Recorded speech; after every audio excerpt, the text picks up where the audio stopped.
projet Israël-Palestine pour mieux comprendre est une grande aventure humaine créée par l'association AIM. Le but, emmener des jeunes bruxellois d'horizons différents en Israël et en Palestine pour se confronter à la complexité du conflit et se construire en tant que citoyens engagés. À travers une formation approfondie, un voyage d'études et des ateliers artistiques tout au long de l'année, nous sommes en train d'acquérir des outils essentiels pour développer notre esprit critique et agir sur le Bruxelles de demain.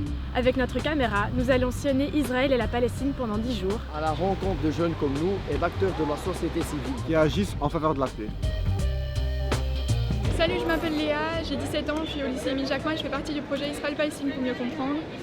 On m'a posé la question que signifie être palestinien-palestinienne, et ici on est à l'aéroport Ben Gourion à Tel Aviv et demain on va aller à Jérusalem-Est.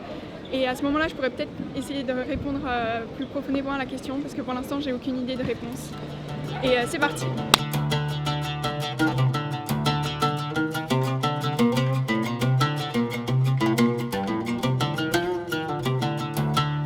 Être palestinien, c'est de ne pas vivre dans un État indépendant.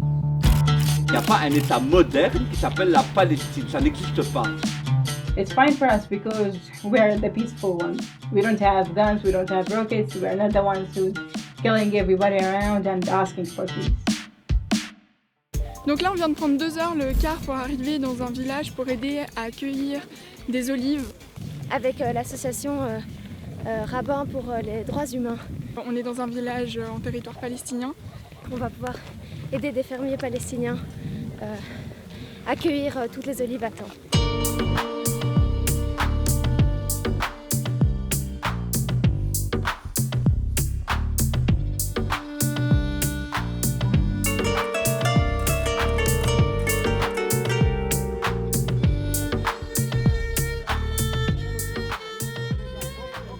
Donc là, on est en train de cueillir les olives et on est observé de partout.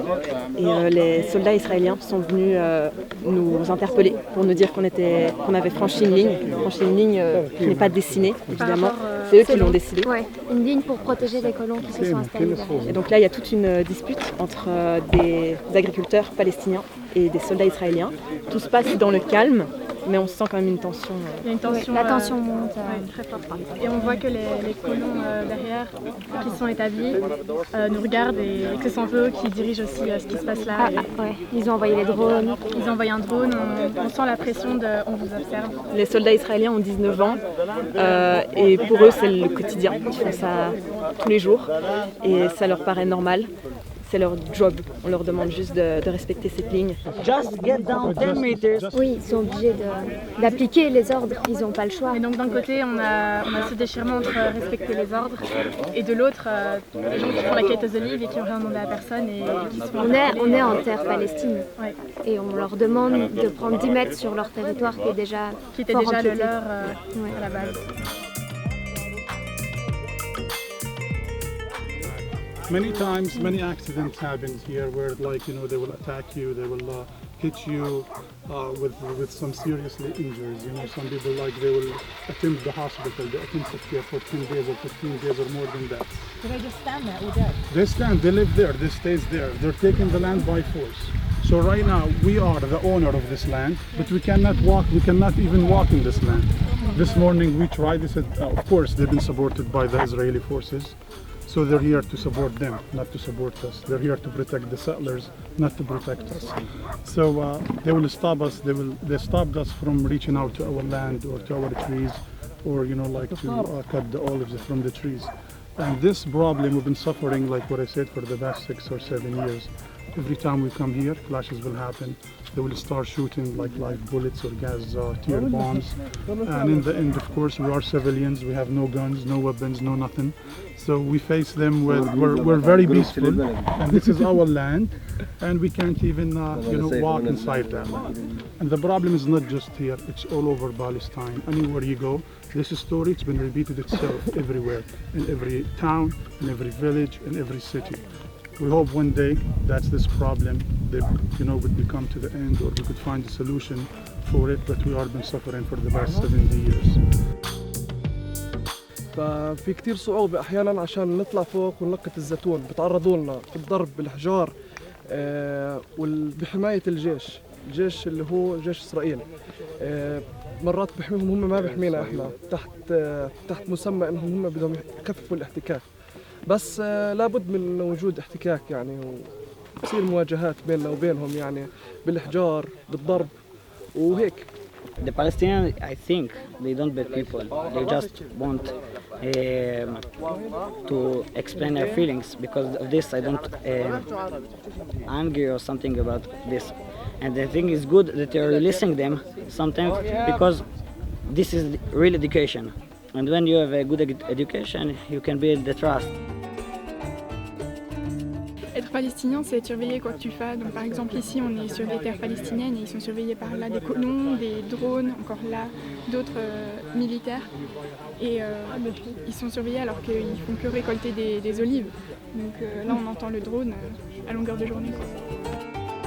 Actually, we have the right to live here. It's our land, and it's for my father and grandfather and grand-grandfather.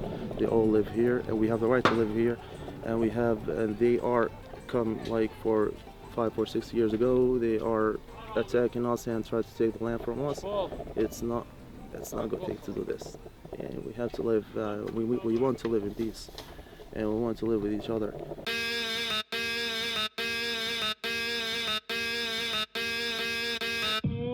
Du coup là on est arrivé dans le camp Aïda avec les M. On voit que le décor change super fort. Il y a des déchets partout, il y a des voitures retournées, les enfants se baladent tout seuls, il y a plein de graffitis pour Free Palestine.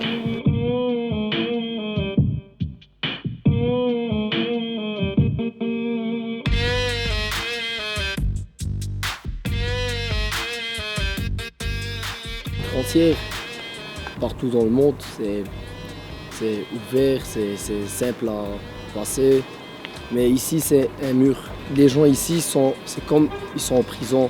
Ils ne peuvent pas juste dépasser le mur. Ils sont bloqués ici dans leur camp. Jérusalem est à 15 minutes en voiture, mais ils ne peuvent pas aller parce qu'il y a un mur, il y a des checkpoints partout.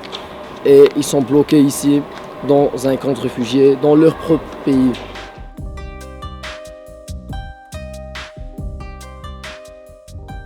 Ici, on se trouve à l'entrée d'un des camps de 1948. Est-ce que la Palestine existe en tant qu'État-nation moderne?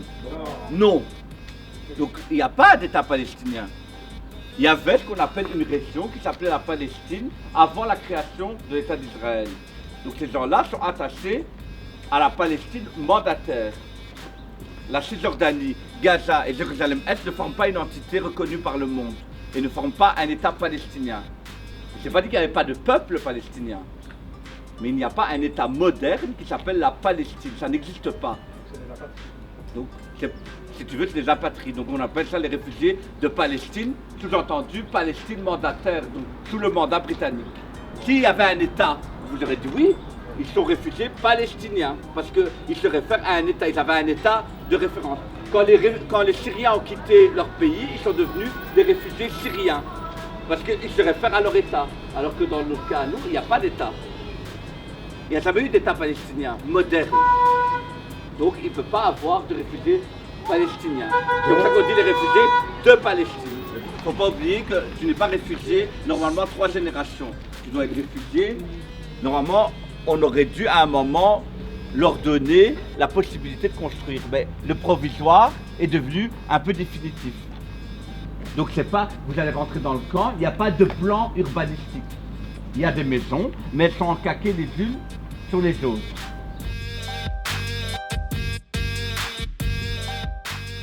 On est actuellement au camp Aïda en Palestine et on vient de rencontrer Islam de l'association Nour qui est là dans le but d'aider les enfants handicapés. Et sa notion à elle de l'activisme, c'est aussi d'aider une communauté et de toujours essayer de trouver des solutions au malheur des autres. I'm sad for what happened, but also I'm proud for, special for our parents or now also our new generation. Do you know what does it mean for you to be a Palestinian, let's say, or living under occupation? At the same time, they give you a card saying that you're a refugee from United Nations and UNRWA helping you or trying to help you, let's say, and each time more pressure on you and on your God or on your identity, and trying to prove yourself always in this country. It's really hard.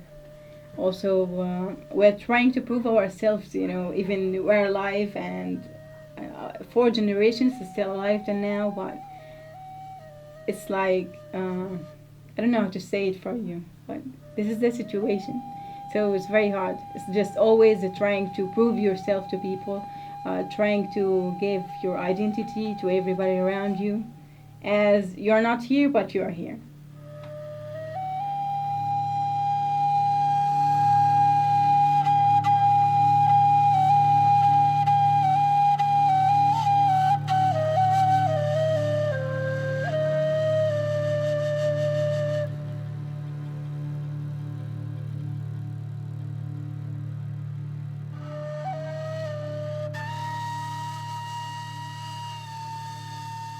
Nous voici de retour en Belgique et nous avons rencontré de nombreux intervenants qui nous ont aidés à répondre à cette question.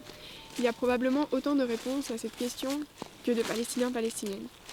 Mais être palestinien, c'est surtout avoir ce combat constant de reconnaissance internationale et de recherche de droit à l'autodétermination.